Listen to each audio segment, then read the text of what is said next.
move on to talking about Oak Ridge and the federal workforce, energy, and the economic development that comes with that.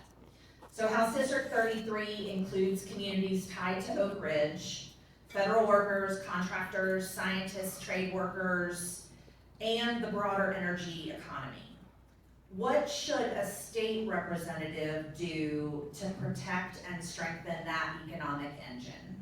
Kelly?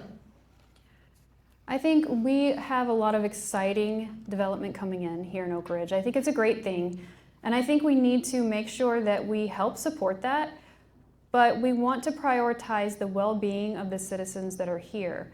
So let's bring in this new development, but let's make sure that anything that we do to incentivize them, which is something that would be handled at the state level, that it comes with real accountability, real oversight, real guarantees for jobs, and not just jobs, because an $11 an hour job is not the same as a $30 an hour job. So we need to make sure that these jobs coming in are paying well, they're bringing up the wage for the workforce here, they're employing people, and they are doing it in a way that is safe for the environment, safe for the community, and has a positive impact on the well-being of the citizens.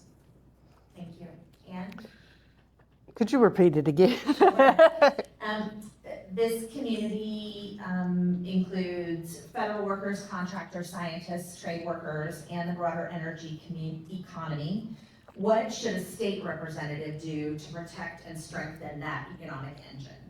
So I think we need to ensure through legislation or pressure, whichever works best, that the jobs are actually being given to Anderson County and Roane County area residents.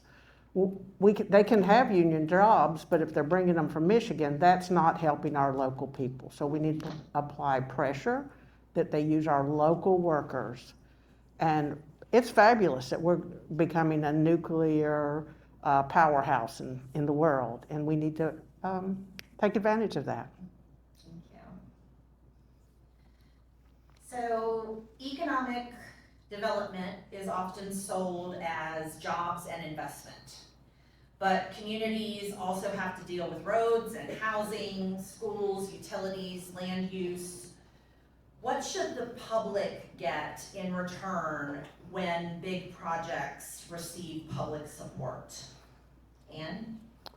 So I think our mistake has been to let big business come in and give them all of these tax credits, and they're not paying taxes, but then we have to provide the infrastructure. So I would go back and hit that problem, because they either need to pay for the roads that they have their people riding on, or pay their taxes.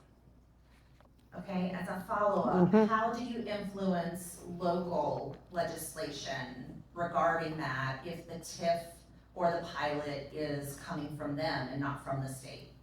Well, much of it is coming from the state to begin with, so that's one place. I think you go and you talk to the county commission, we got at least one in the room, county commissioners, and say, you know, this is money that they're taking from our citizens.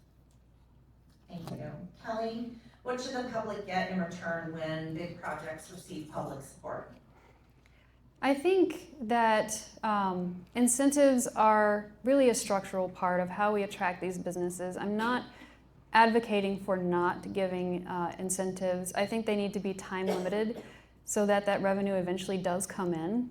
We need to make sure that these deals that we're handing out are not in perpetuity tax breaks, right? We need to make sure that eventually we're getting something back from them. But most of our infrastructure, utilities, local services, they're paid for through taxes, usually property taxes. And so what we need to ensure, as Ann mentioned, is that locals are being hired, but then the next key component of that is making sure they're being hired at high wages, which is going to help them to pay higher taxes here, invest in local schools, and bring more money in to address those infrastructure and expansion needs.